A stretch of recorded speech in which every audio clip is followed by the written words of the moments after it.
ու երբ որ Արցախ հայաթափում իրենք լուր են մնացել։ ՔՊ-ի համար նման ընդդիմությունը նվեր է։ Ոչ մի իշխանություն հավերժ չի, ու ես վստահ եմ, որ իրենց իշխանությունը շատ կարճ ժամանակ է մնացել։ Ոչ Էրդողանը, ոչ Պուտինը, ոչ մեկ չի կարողանալ իրենց փրկել ու չի էլ փորձելու փրկել, որովհետև երբ որ իրենք արդեն իշխանություն չլինեն, պարտվածները չեն էլ խոսելու։ Ալիևը շատ լավ հասկանում է, որ ամբողջ հայության նկատմամբ ինքը հաղթանակ չի տարել, դրա համար փորձում է ամեն կերպ այդ հայկականությանը խփել, ամեն կերպ փաստաթղթերով առավելություն ստանալ, երբ որ արդեն պահ է գալիս 100%-անոց, ասենք 97%-ով են լոյալ Փաշինյանին, իրենք միանգամից դատապարտվում են, կարգալույծ են արվում։ Ու պատշաճ չեն ծանոթվում, հա, մաքսիմում տենց WhatsApp-ով կարող է տեղեկացնել։ Ունենք դավաճան ընդդիմություն, իշխանություն, ու հալածյալ չգիտեմ, հայկական քաղաքական ուժեր։ Ողջույն սիրելի բարեկամներ, ես Դավիթ Ղազարյանն եմ։ Մարտական եղբայրության քաղաքական թևի ներկայացուցիչ Մասիս Շիրոնի հետ հերթական անգամ կքննարկենք այս շաբաթ տեղի ունեցած իրադարձությունները։ Բարև ձեզ։ Մասիս, ներքին բռնությունների ագնացման միջավայրում այս շաբաթ ավելի ու ավելի շատ խոսվեց ոստիկանության գվարդիայի ստեղծման մասին եւ ավելի գործնական քայլեր են ձեռնարկվում։ Ինչու է այս կառույցը ստեղծվում։ Փաշինյանը ցանկանում է Պուտինի Ռոսգվարդիայի օրինակը ունենալ իր համար։ Եթե սկսենք խոսել, որ հենց Փաշինյանն է այս ամեն ինչը անում, կարող ենք հասկանալ, որ ինքը ցանկանում է հենց այդ ակումբի անդամ դառնալ ու չտարբերվել, այսինքն սպիտակ ագարավ չլինի ընդհանուր համակարգում, բայց առհասարակ եթե խոսում ենք, որ ընդհանրապես ինչ է պետք անել, օրինակ ՊՊՑ-ն ինչով պետք է փոխարինել, հնարավոր չէ օրինակ ՊՊՑ-ում բարեփոխումներ սկսել ու փորձել ՊՊՑ-ն կարգի բերել։ Մենք գիտենք, որ նման համակարգերում եթե ուզում ես ինչ-որ նոր բան, նոր մշակույթ մտցնես, նոր տիպի որակ բերես, պետք է նորը կառուցես, բայց այս ամեն ինչը ինչ որ Փաշինյանը ժամանակին սկսել անել, մենք տեսնում ենք, որ գնալով ոստիկանության թիվը ավելանում է։ Այսինքն Փաշինյանը հակված է երկիրը դարձնել ոստիկանապետություն, որպեսզի հասարակությանը կարողանա ճնշել, ծառայեցնել քաղաքական նպատակներով, դրան զուգահեռ բանակի թիվը կրճատում է, չէ՞։ Ու չնայած որ Պապիկյանը փորձեց թվերով իբր թե ապացուցել դրանից առաջ գոյություն ունեցող թվերին ամբողջությամբ չենք տիրապետում ու հնարավոր չի ու ճիշտ է որ չենք տիրապետում, բայց մենք հասկանում ենք թե իրենք ինչ են անում։ Առհասարակ սա հիշեցնում է մինչև անկախությունը եղած ժամանակահատվածը, երբ որ օրինակ բանակ չկար ու կար ոստիկանություն, իսկ ոստիկանությունը ներքին կարգ-կանոնը պահպանելու համար էր, համակարգին ծառայելու համար էր, սովետական համակարգին, հիմա ինքը ցանկանում է մաքսիմալ ներդաշնակի իր համակարգը հենց Ռուսաստանի կամ չգիտեմ հարևան պետությունների համակարգեր, ասենք Ադրբեջանի կամ Թուրքիայի համակարգերի հետ, որոնց հետ փորձում է ինքը բանակցել իրականում ու դրա համար գվարդիա, ոստիկանության գվարդիա է փորձում ստեղծել ու ցույց տալ, որ ինքը ուժ ունի, ինքը կարող է զսպել, ճնշել, ինչի համար, եթե ինքը ֆիքսի նպատակը թե ինչ գործառույթ է իրականացնելու։ Մյուս բանը կցանկանամ նաև նշել, որ ինչքան իրենք փորձում են, ընդհանրենք այդ ոստիկանությանը ուժ տալ, դրան զուգահեռ մենք տեսնում ենք, որ հանցագործությունն էլ ավելանում, այսինքն հանցագործությունը նվազելու փոխարեն հանցագործությունները ավելանում են, բացահայտումները քչանում են, այսինքն գործված հանցագործությունները չեն բացահայտվում կամ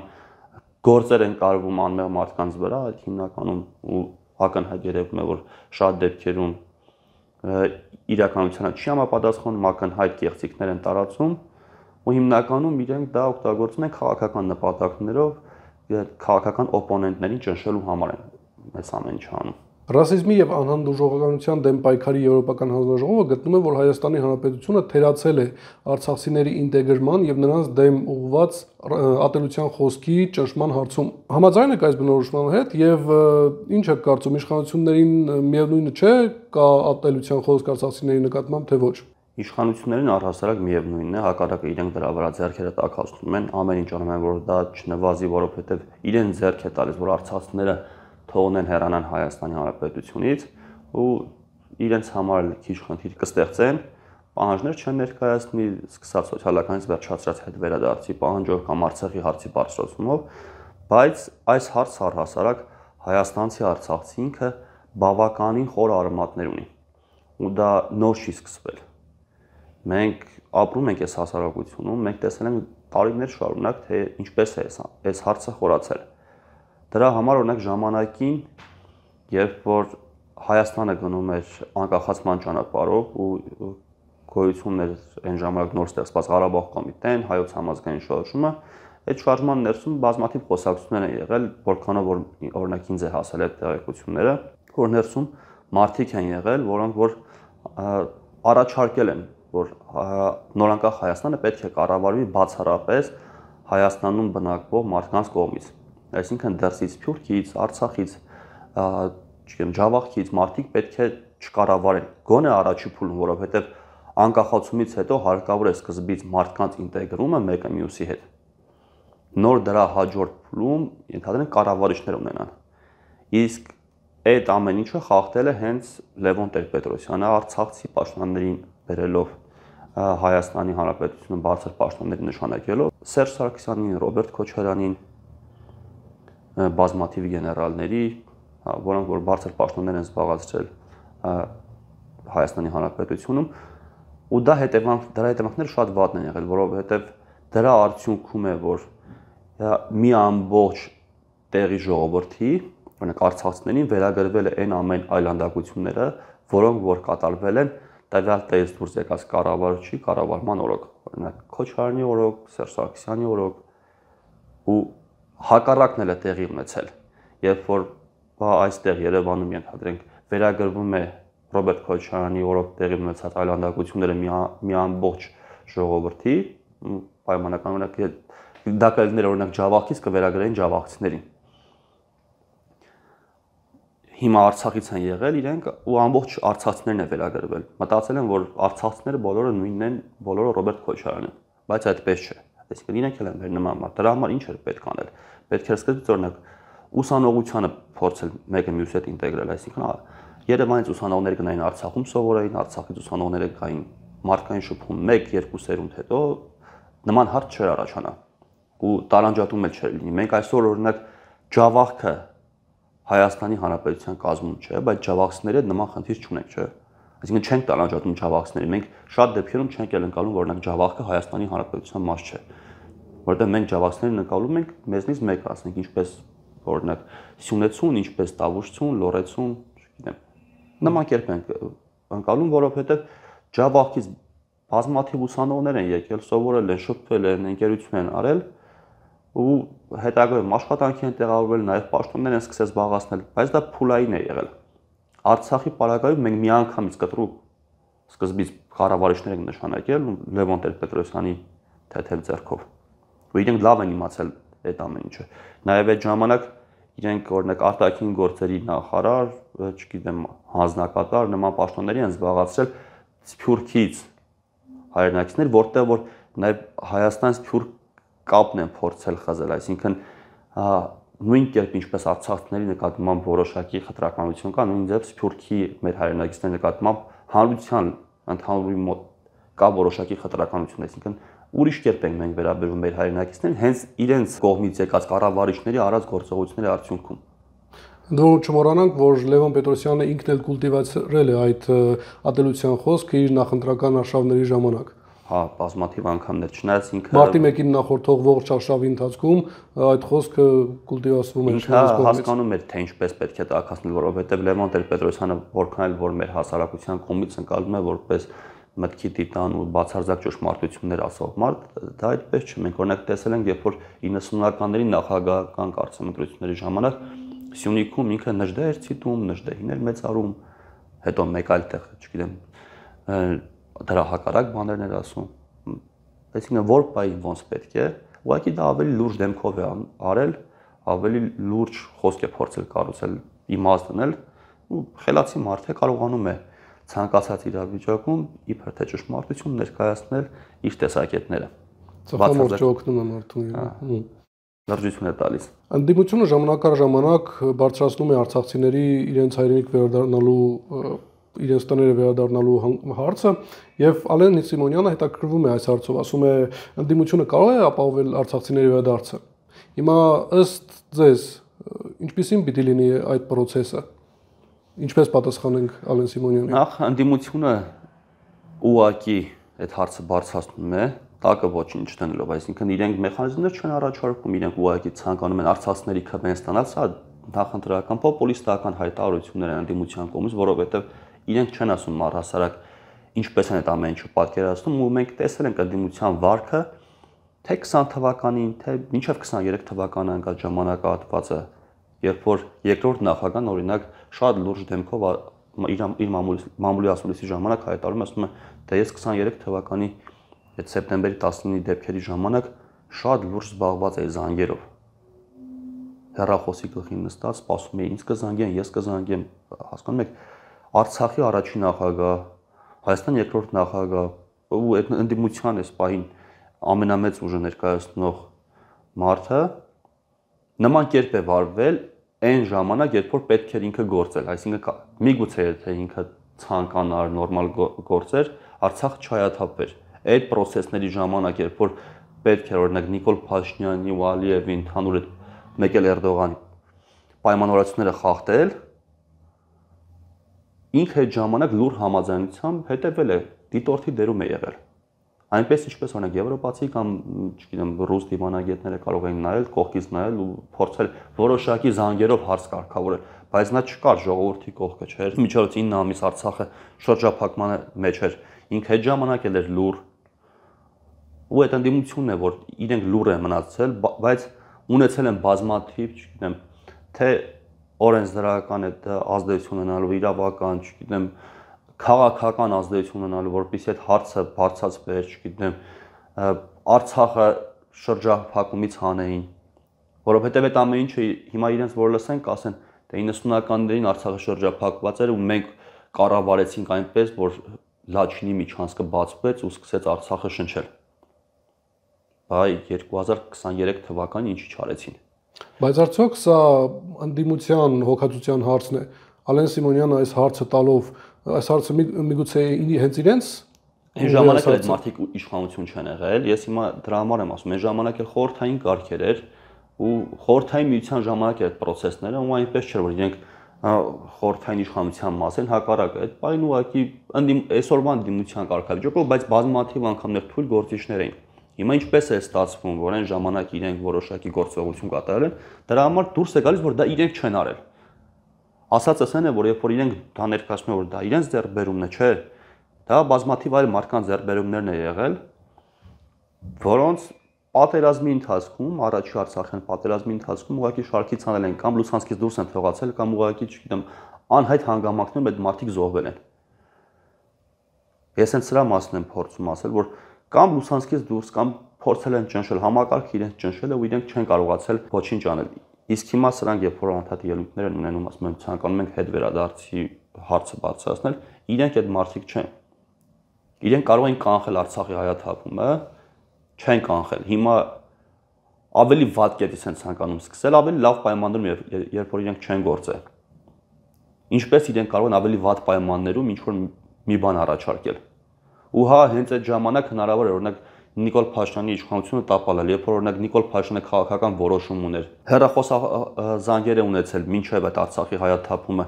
եվրոպական ու երկրների ղեկավարները, Ռուսաստանի ղեկավարը հեռախոսազրույց ունեցել, ու վերջում ինքը հեռախոսազրույց ունում Էրդողանի հետ ու հանդարտություն է տիրում, տեղի ունենում Երևանի քաղաքապետի ընտրությունները, դրանից 2-3 օր հետո արդեն Ադրբեջանի կողմից ագրեսիա էր, այսինքն մենք կարող ենք եզրակացնել, որ Նիկոլ Փաշինյանը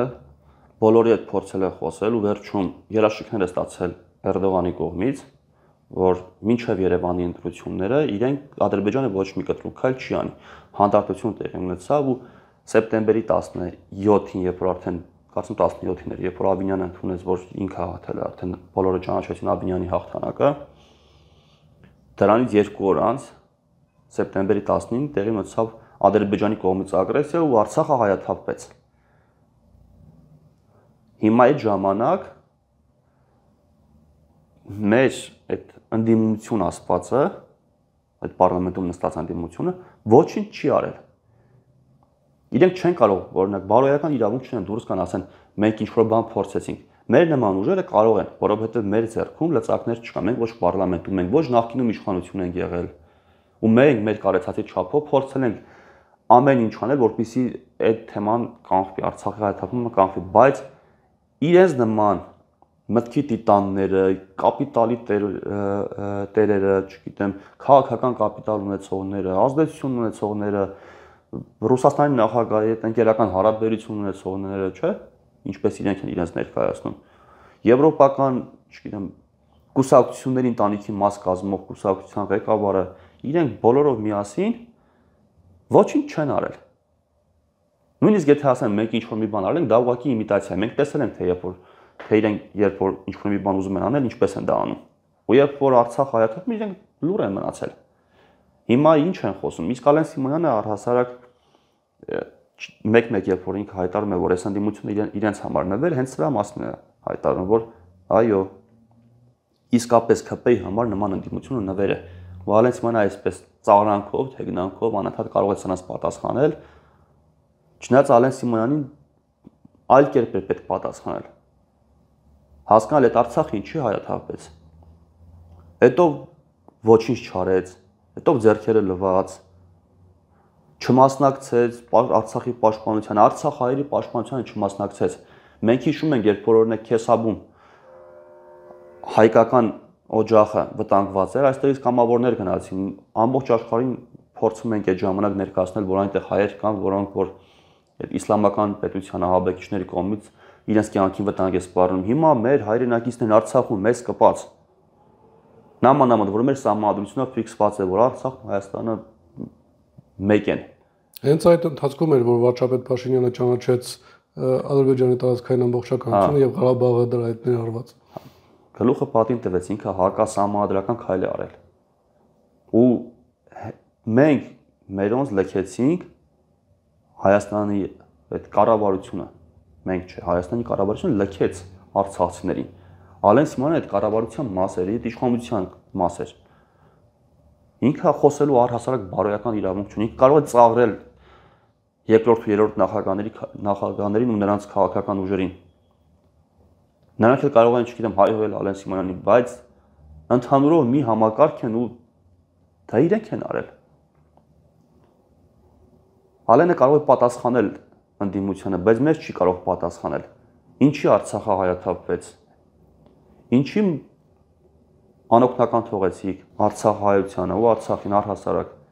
Ինչի հայկական զինված ու Հայաստանի զինված ուժերը չմասնակցեցին Արցախ հայության պաշտպանությանը։ Դա նորմալ իրավունք է, որ էթնիկ զտման է ենթարկվում, ցեղասպանության վտանգ կա, նորմալ է, որ դու գնաս ու պաշտպանես քո հայրենակիցներին։ Սրա համար իրենք պատասխան են տալու։ Դատարանով են պատասխան տալու։ Ոչ մի իշխանություն հավերժ չի, ու ես վստահ եմ, որ իրենց իշխանությունը շատ կարճ ժամանակ է մնացել։ Ոչ Էրդողանը, ոչ Պուտինը, ոչ մեկ չի կարողանալու իրենց փրկել, ու չի էլ փորձելու փրկել, որովհետև երբ որ իրենք արդեն իշխանություն չլինեն, պարտվածների հետ չեն էլ խոսելու։ Իրենց հետ այսօր էլ չեն խոսում։ Իրենց ուղղակի հրահանգ են տալիս, բայց հետագայում իրենց ոչ մեկ չի փրկելու։ Իրենք մեկը մյուսի դեմ են ցուցմունք տալու։ Ինչպես հիմա մենք նկատում ենք, չէ՞, դաշտում որ մարդիկ կան, ովքեր որ տողատակերով փորձում են մեկը մյուսի դեմ ցուցմունք տալ, հենց իրենց թիմից։ Ալեն Սիմոնյանը ասում է, որ ՀՀ սահմանադրությունը փոխելու հարցը Ադրբեջանի կողմից բնավ խաղաղության հաստատման պայման չէ, բայց մենք բազմիցս լսել ենք ադրբեջանական կողմից, որ խաղաղությունը կնքելու համար անհրաժեշտ է ուղղակի, որպեսզի Հայաստանի Հանրապետությունը փոխի սահմանադրությունը։ Մեր քաղաքական գործիչները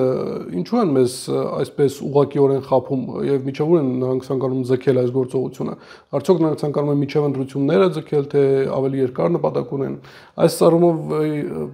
Արադ Միրզոյանը փորձել է պատասխանել, ասելով, որ մեր սահմանադրության փոփոխությունը մեր երկրի ներքին հարցն է, կարծես թե նա փոքր չափաբաժիններով առյուծի կաթ է ընդունում։ Միջև ուր են ցանկանում ձգել այս գործողության ընթացքը։ Նախ իրենք իրար հակադիր բաներ չեն ասում։ Ալեն Սիմոնյանը ասում է բավարար չէ։ Պետք է, բայց բավարար չէ։ Ադրբեջանն ասում է պետք է սահմանադրությունը փոխեք, բայց չի ասում, որ դրանից հետո խաղաղությունը կստորագրվի։ Ասում է պայմաններից մեկն Ադրբեջանը բազմաթիվ պայմաններ է դրել։ Ու 20 թվին է դա դրել այդ պայմանները։ Մենք դրա մասին բազմաթիվ անգամներ խոսել ենք, բարձրաձայնել ենք ու հիմա էլ ենք ասում, որ այդ պայմանները ինչ որ Ադրբեջանը մեր վրա դնում է, դա դրանից հետո խաղաղություն չի լինելու ու առհասարակ նման կերպով այդ թղթերով խաղաղություն չի լինելու։ Խաղաղություն այդպես չեն ձեռք բերում։ Սա այս մասով, բացի այդ երբ որ Արադ Միրզոյանը հայտարարում, Արադ Միրզոյանը էլ իր չափով փորձում է անկեղծ լինել իբր թե սա մեր ներքին հարցն է, բայց ես կհիշեցնեմ, որ 20 թվականին կորոնավիրուսը խանգարեց իրենք սահմանադրությունը փոփոխեին։ Իրենք այդ սահմանադրության նախագիծներ են հրապարակել, այնտեղ անկախության հռչակագիրը կար։ Հիմա իրենք ցանկանում են անկախության հռչակագիրը հանել։ Եթե իրենք իսկապես փորձում էին բարեփոխումներ անել, այսինքն իրենց հին սահմանադրության օրինակը պետք է բերեին։ Հիմա իրենք այնպես են ասում, իբր թե դա իրենք են որոշել ու իրենք պետք է անեին, բայց չստացվեց, անկեղծ չեն։ Այս մարդիկ խաբում են։ Չեն ուզում ասել, հարգելի հայրենակիցներ, մենք Ալիևի արչև չոքած վիճակում ենք, Ալիևը մեզ ինչ ասում է, դա պարտավոր ենք անում, որովհետև մենք վախենում ենք Ալիևից։ Հա, բայց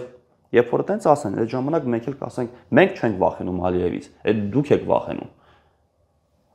Ալիևը իրենցով ասոցացնում է ամբողջ հայերին, բայց հայը այդ չի։ Այդ իրենց նկատմամբ Ալիևը ունի հաղթանակ։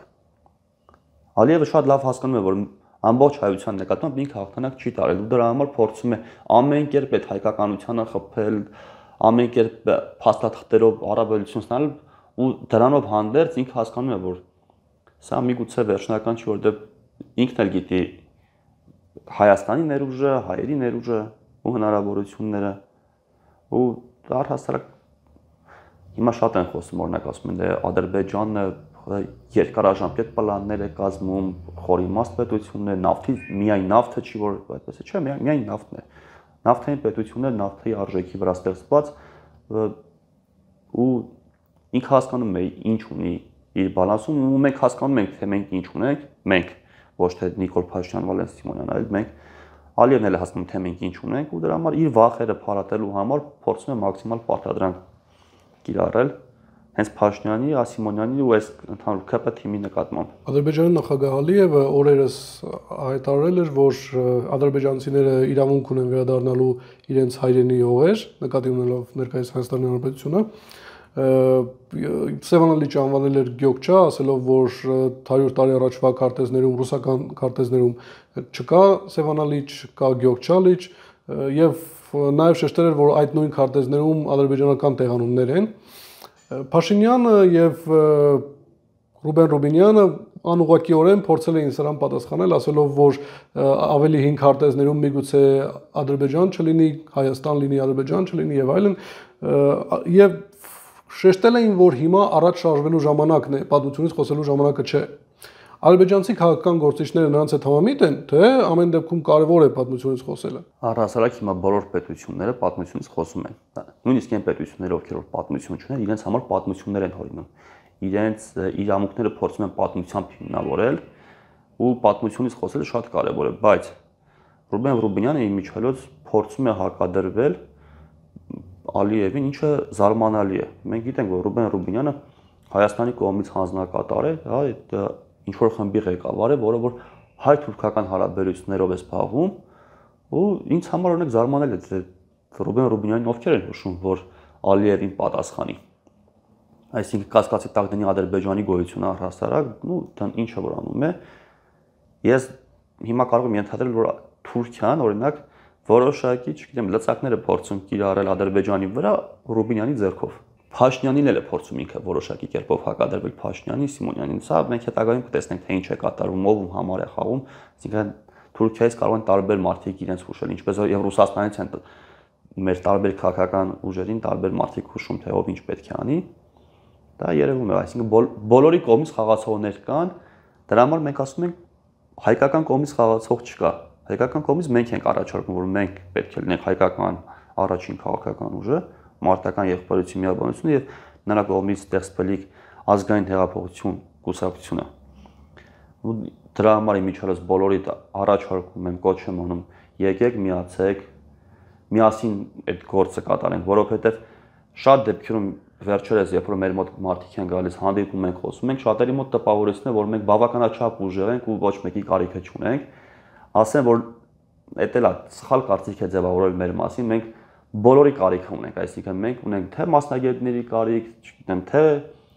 առհասարակ փիլիսոփայական կողմից հարցերի մոտենալու այդ տիպի մարդկանց, թե տեխնիկական գործանողների, թե ֆինանսի կարիք ունենք, ամեն ինչի կարիք էլ ունենք։ Եվ եթե չունենայինք, մենք ինչ-որ բանի կարիք, արդեն հարցերը լուծած կլինենք։ Մարդկային ներուժի կարիք ունենք առհասարակ ամեն տիպի։ Դրա համար խնդրում եմ, առաջարկում եմ, հորդորում եմ, հարգելի հայրենակիցներ, տեղներդ մի նստեք, եկեք, միացեք, միասին կարող ենք մենք այս ամեն ինչը կանգնեցնել, այս գաղափարը, որ տեղի ունենում Հայաստանի Հանրապետության, սա հնարավոր է կանգնեցնել, բայց սա պետք է անենք համատեղ ուժերով։ Այն մարդիկ, ովքեր որ իրենց տանը նստած են, գտնում են, որ իրենք միայնակ են, հնարավոր չի միայնակ ոչինչ լուծել, մենք կանք, մենք այդպես միայնակներով ենք հավաքվել իրար գալու, միայնակներով ենք համախմբվել ու բազմաթիվ միայնակներով արդեն ստեղծել ենք համախումբ, որը որ ի վիճակի է որոշակի գործ անելու, բայց դա բավարար չէ։ Դրա համար խնդրանքս է ձեզ, գրանցվեք, զանգահարեք, մենք միշտ այստեղ ենք Սայաթ Նովա 25 հասցեում, երկրորդ հարկ, մեր դռները միշտ բաց են, սպասում ենք ձեզ։ Հենց դրա համար եմ ասում, որ Դավիթ ջան, բոլորը ներկայացնում են տարբեր տեսակետներ, փորձում են մեկը մյուսի դեմ խաղալ, այսինքն Թուրքիայի ձեռով Ադրբեջանի դեմ են խաղում, Ադրբեջանի ձեռով Թուրքիայի, Ռուսաստանի։ Իմիջիայլոց հետաքրքիր է, որ Ալիևը ցարական Ռուսաստանին է հեղում, այսինքն իր համար սրբության սրբոցի Ռուսաստանի կողմից հրապարակված քարտեզները։ Ինքը բալանսավորված է խաղում, թե Թուրքիայի հետ է խաղում, թե խաղում է կատարում նաև Ռուսաստանի։ Մենք գիտենք, որ ինքը իրեն նաև համարում է պարսկական կայսրության իրավահաջորդ, չգիտեմ, ժառանգորդ, ոչ թե Իրանն է դրա ժառանգորդը,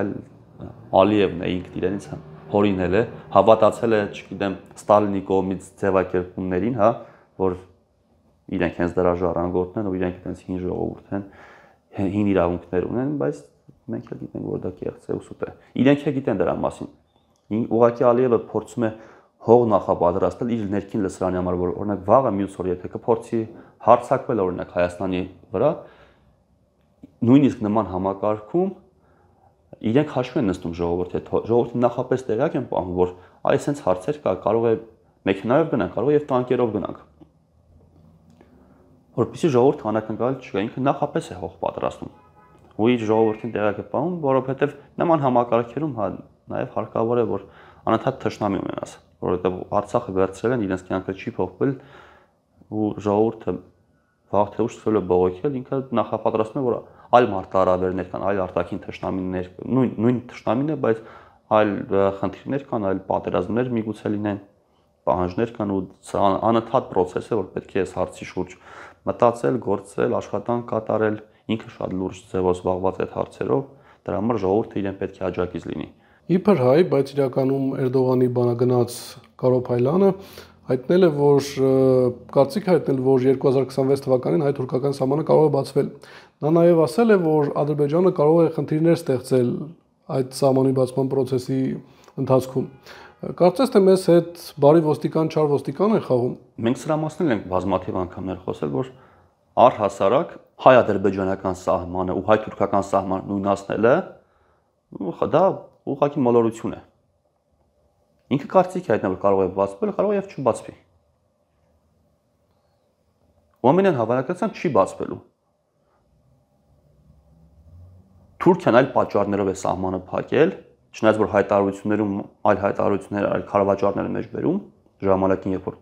Թուրքիան Հայաստանի սահմանը փակել է, ու հենց Թուրքիան է փակել, Հայաստանը չի փակել։ Հիմա երբ որ անդադ դա մեջ են բերում, որ այ Թուրքիայի սահմանը պետք է բացել եսի ինչ այլ, դա Հայաստանի խնդիրը չէ։ Հայաստանի կողմից չի փակվել։ Իսկ Ադրբեջանի հետ դա լրիվ այլ հարցեր է։ Ադրբեջանի մենք չլուծված խնդիրներ ունենք այս պահին։ Մենք չունենք խաղաղություն։ Մենք նույնիսկ մեկս մյուսի տարածքային ամբողջականությունը չենք ճանաչել։ Չնայած որ Փաշինյանը ճանաչել է, բայց նրանք չեն ճանաչում։ Նրանք Հայաստանը համարում են իրենց հայրենիքը։ Ու չկա խաղաղություն, չկա ոչինչ։ Այսինքն իրենք այդ սահմանները բացելը պատկերացնում են Հայաստանը նվաճելով։ Դրա համար սա առհասարակ Ադրբեջանի վրա են գցելու։ Հենց Թուրքիան Ադրբեջանի վրա է գցելու, որ Ադրբեջանն է խնդրել, չգիտեմ, պահանջել Թուրքիայից, որպեսզի Հայաստանի սահմանները չբացեն։ Նախերգանքն են տալիս։ Այսինքն մենք տրամադրելու ենք ճանապարհ Հայաստանի տարածքով Ադրբեջանին, իսկ Թուրքիայի հետ մոռացեք այդ սահմանը չի բացվելու, ոչ էլ դուք տնտեսապես փորձելու եք առաջ մտնել։ Վարչապետ Փաշինյանը իր եկեղեցու դեմ արշավում ասում է, որ սկզբում աղոթելու է Հովանանքում, այնուհետև մտադիր է աղոթել Մայրաթոռում։ Նա ասում է, որ իրենց պատարակը չէ բղծություն, կաթողիկոսը համարել էր այդ պատարակը բղծություն, ասում է, որ իրենց պատարակը չէ բղծություն, այլ բղծությունն այն է, որ կաթողիկոսի պաշտոնում, կաթողիկոսի դերում մի մարդ է, ով Աստծուն չի հավատում։ Հիմա այսպիսի հարց, որտեղից մեր վարչապետին այսպիսի գիտելիքներ, ինչպես է նա բնորոշում մարդը հստակ հավատում է Աստծուն, թե չի հավատում, ինչպես է նա հասկանում դա։ Այսպես կարող են պատասխանել, սուրճի բաժակ է նայել երևի։ Ու մնացած հարցերում ինչպես որ ինքը անում է, այսինքն սուրճի բաժակի շուրջը, չգիտեմ, եղում նայելով, ափի մեջ նայելով, բոլոր հարցերին նման մոտեցումն է ինքը ցույց տալիս, չէ՞։ Ինքը ինչ-որ մի բան մտածել է, մի փայլ ու միտքի գլխի մեջ եկել է,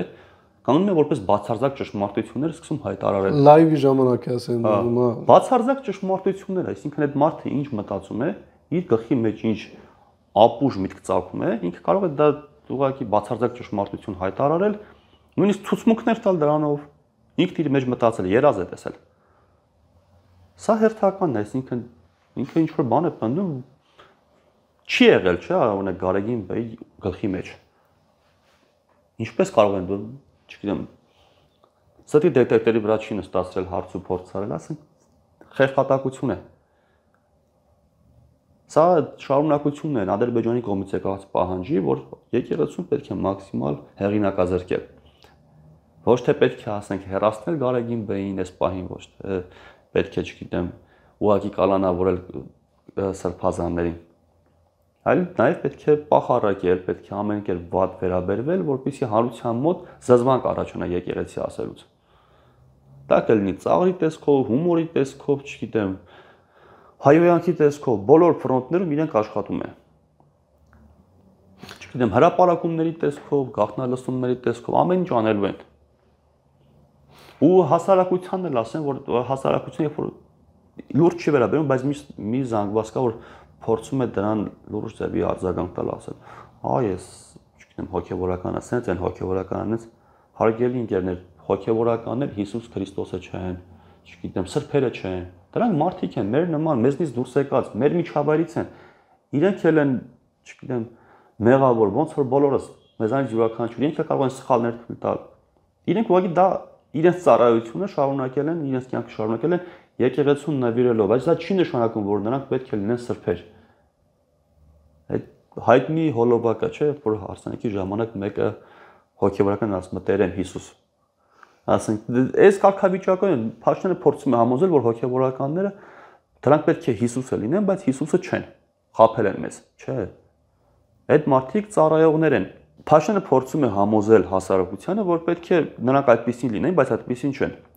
Բայց նույն կերպ մենք կարող ենք ասել, երկրի վարչապետը պետք է այսպեսին լիներ, բայց այդպեսին չէ։ Երկրի падգամավորներ պետք է այսպեսին լինեին, բայց զարմանք, այդպեսին չեն։ Զինվորականները, ոստիկանության աշխատակիցները, նախարարները, այսինքն երբ որ մենք բացենք իրենց պարտականությունները, չգիտեմ, կարդանք, իրենք չեն համապատասխանում իրենց գործառույթներին։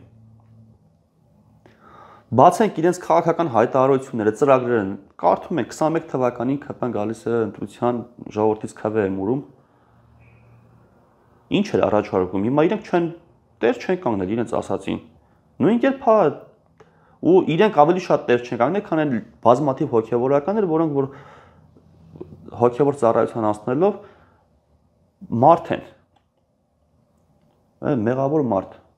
ինչպես եւ Աստվածաշնչում է ասում, չէ՞, մարդը կատարյալ չէ, հա, եւ կատարյալ չէ, ինքը հակված է մեղքեր գործելուն ու հոգևորականներն են մեղքեր գործում են։ Բայց դրա համար ասենք պետք չի, չգիտեմ, անարգանքություն գամել կամ տանել խաչել։ Իդեպ կարգալույց արվեց եւս մի քահանա, ով օգնել էր նախկին քահանա Արամին, Տեր Արամին Հովանանքում արարողություն կատարել։ Այս գործողությունները մեր հոգևոր դասի կողմից մի քիչ ուշացած չեն ձեր կարծիքով։ Ես զարմանում եմ այն մարդկանց, այն հոգևորականների վրա, որոնք որ զարմանում են, որ իրենց կարգալույց են անում, երբ որ իրենց ընդհանուր եկեղեցու համակարգին են դեմ գնում, որովհետև եկեղեցին ինքը իմպերատիվ գործող համակարգ է։ Այսինքն մարդը, երբ որ գնում է ճեմարան, ինքը հասկանում է, որ կա այդտեղ մեկը, ով մինչև մահ բոլորի ասողն է։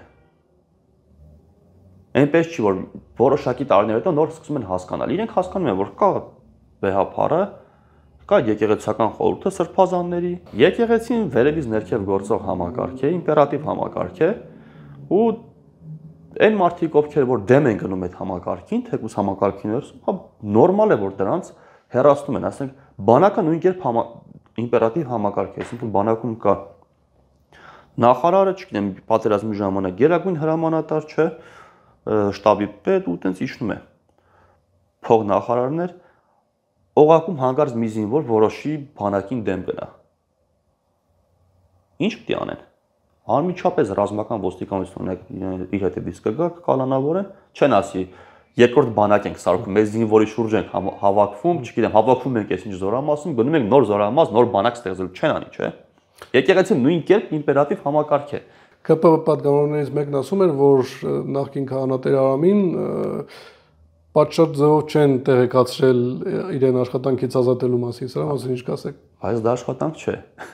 Իրենք կարծում են, թե դա աշխատանք է։ Ամենամեծ աբսուրդը խեղկատակություն է։ Իրենք չեն հասկանում ինչ կառույցի հետ գործ ունեն։ Խախտել է ընդհանուր իրենց կանոնակարգ, խախտել է իրենց ներքին համակարգի միասնականությունը։ Միանգամից պատժվում է, ասում են բանակում նույն կերպ է։ Ու նմանատիպ պետական ուժային համակարգերում է հիմնականում նման կերպ, չնայած կառավարությունում էլ է։ Մեկը խախտում է Նիկոլ Փաշինյանի, չգիտեմ, Հովիկ Աղազարյանը կարգալույց արվեց։ Հրահանգները Հովիկ Աղազարյանը կարգալույց արվեց։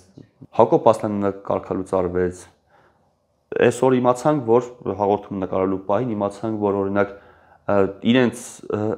սրտի նախարարներից մեկը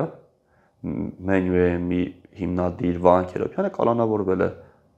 Այսինքն խախտեց Փաշինյանը, երբ որ արդեն պահ է գալիս 100%-անոց, ասենք 97%-ով են լոյալ Փաշինյանին, իրենք միանգամից դատապարտվում են, կարգալույց են արվում։ Ու պատշաճ չեն ծանուցվում, հա, մաքսիմում տենց WhatsApp-ով կարող է տեղեկացվեն։ Բրիտանական Էքսպրես պարբերականը գրում է, որ առաջին քրիստոնյա երկրում քրիստոնյաները հալածանքի են ենթարկվում։ Մենք տեսնում ենք, որ ավելի շատ միջազգային կազմակերպություններ անդրադառնում են այս հարցին, բայց չենք տեսնում մեր քաղաքացիական հասարակության անդրադարձը։ Ինչն է պատճառը, որ մեր քաղաքացիական հասարակություն ասվածը լուր է այս օրերին։ 5 տարի քաղաքացիական հասարակությունում, եթե քաղաքացիական հասարակություն համարենք գիտակից քիչ թե շատ գիտակից մարդկանց ոչ թե հականերին ընդհանուր։ Եկեք ամեն դեպքում հականերին անդրադառնանք, ինչու հականերին կանդրադառնան։ Ընդհանուր հասարակությունը, քաղաքացիական հասարակությունը, ես համարում եմ, որ դա ոչ թե ինչ որ մեկի պատվերով գործող կառույցներ են, այլ քաղաքացիական հասարակություն մենք ենք։ Մենք բոլորս ենք քաղաքացիական հասարակություն, իսկ մարդիկ 5 տարի անընդմեջ օրական մի քանի թեմայի շուրջ ստրեսով չեն կարող ապրել։ Մարդիկ փորձում են արդեն զերծ մնալ ցանկացած թեմանից։ Իրենք հոգնել են, սպառվել են։ Այս 5 տարին մղձավանջի են վերածել ԿՊ իր ընդդիմության հետ միասին հայ հասարակության, հայ մարդկանց կյանքը մղձավանջի է վերածել։ Ու դրա համար մարդիկ էլ չեն ցանկանում ոչ մի հարցին կպնել, որովհետև որտեղ գնացել են, փորձել են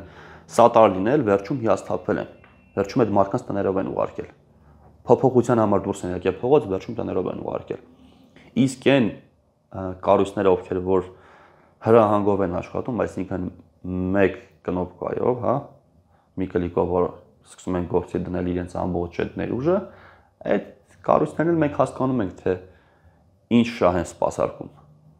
Այսինքն իրենք ընդհանուր էս համակարգի մի մասն են, այս իշխանություն ընդդիմություն կոչվածին։ Ովքեր են այդ գրանտներն ստացել, ինչի համար են ստացել, որտեղից են ստացել, հետո ում թևն են պահել, օրինակ բազմաթիվ կան Ամերիկայից գումարներ են ստանում, ռուսական քարոստանում կամ հակառակը, չգիտեմ։ Իրենք մեկ ընդհանուր համակարգի մաս են,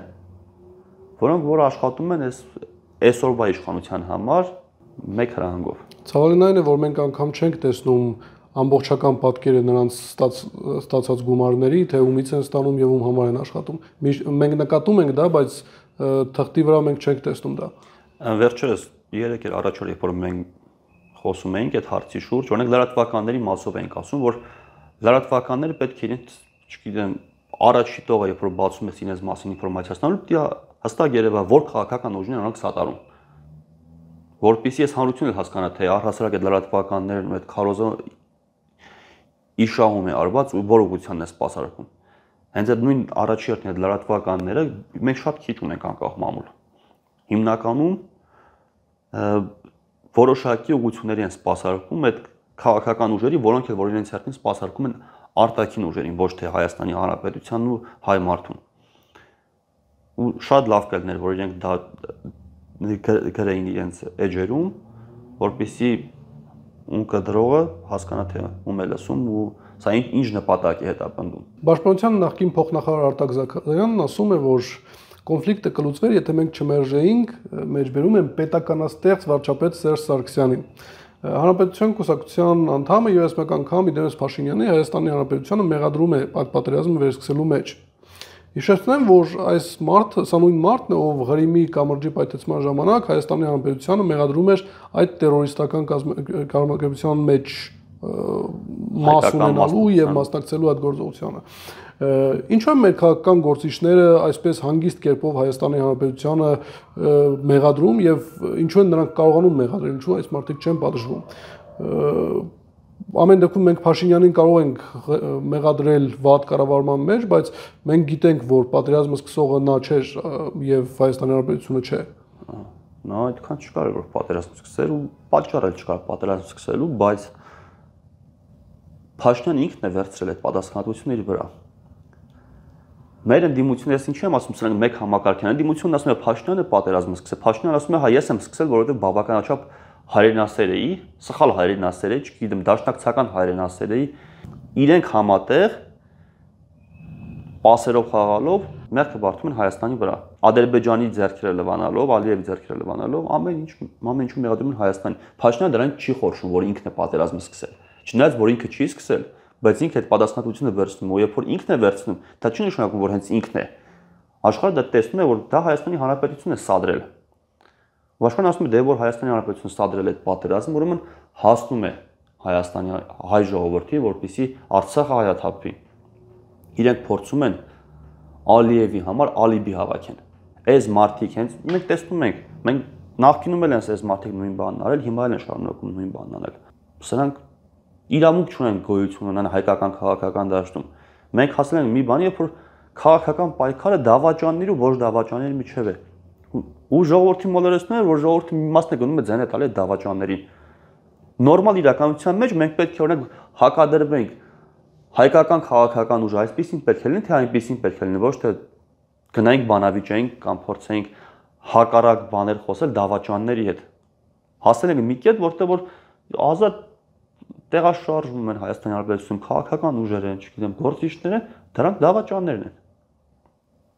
Իշխանությունը դիմություն են խաղում, մեր նմանները, ովքեր որ փորձում են սրա վերջը տալ, պայքար են մղում դավաճանները։ Մենք մեր երկրում ունենք դավաճան ընդդիմություն իշխանություն ու հալածյալ, չգիտեմ,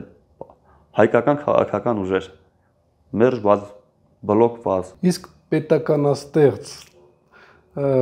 վարչապետ Սերժ Սարգսյանը ժամանակ չուներ արդյոք այս կոնֆլիկտը լուծելու։ Այ պետականաստեղծ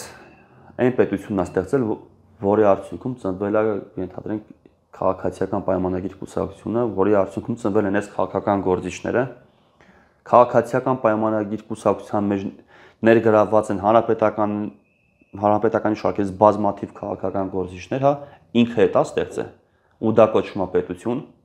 այդ պետությունն է ստեղծել Սերժ Սարգսյանը։ Կամ այն ֆարսը, որ ստեղծել են իբր թե Սերժ Սարգսյանին դատում են։ Ախր ես ու դու սպիտակից են, գիտենք ովքեր են բողոքող դատախազը, ում ընտանեկան շրջանակներից են Սերժ Սարգսյանի մտերիմ գործարար շրջանակից, այդ գործարար շրջանակի ընտանիքից մարդ կա, ով բողոքում է, բողոքող դատախազն է Սերժ Սարգսյանի դեմ, տեսնում ենք այդ ամեն ինչը։ Որ սա ֆարս է ուղղակի։ Ուրիշներին կարող են խաբել, բազմաթիվ անգամներ են ասել,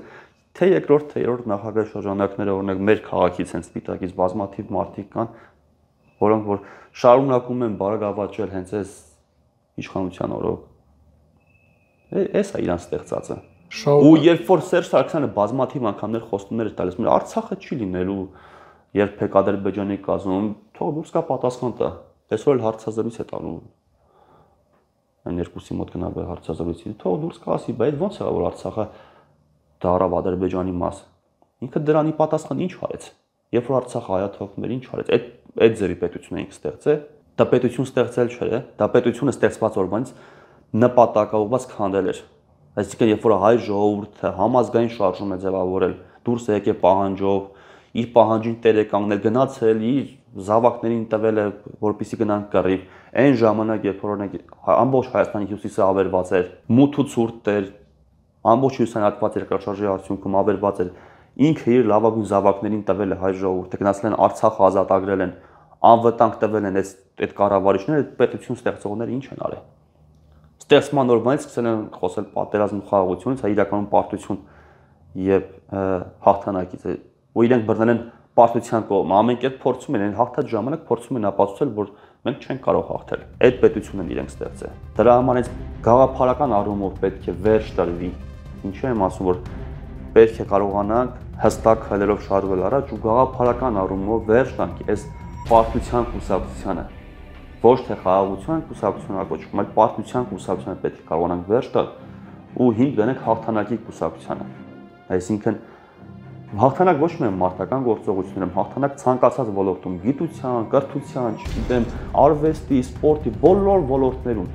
մենք պետք է գնանք դեպի հաղթանակներ։ Պետք է ձեռքբերումներ ունենանք, պետք է ձեռքբերումներով ոգեշնչվենք, մոտիվացվենք,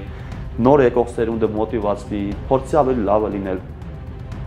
Ոչ թե մոտիվացվի, փորձի նմանվել ինչքան դեգեներատ կա այդ մարդկանց, որովհետև իրենց ստեղծած պետության ներսում դեգեներատները առաջի պլանում են, իսկ երեխեքը փորձում են նմանվել այդ դեգեներատներին։ Այսքանով ամփոփենք այսօր, զրույցը այս անգամ երկար ստացվեց, հույս ունենք բովանդակալից էր, լավ մնացեք։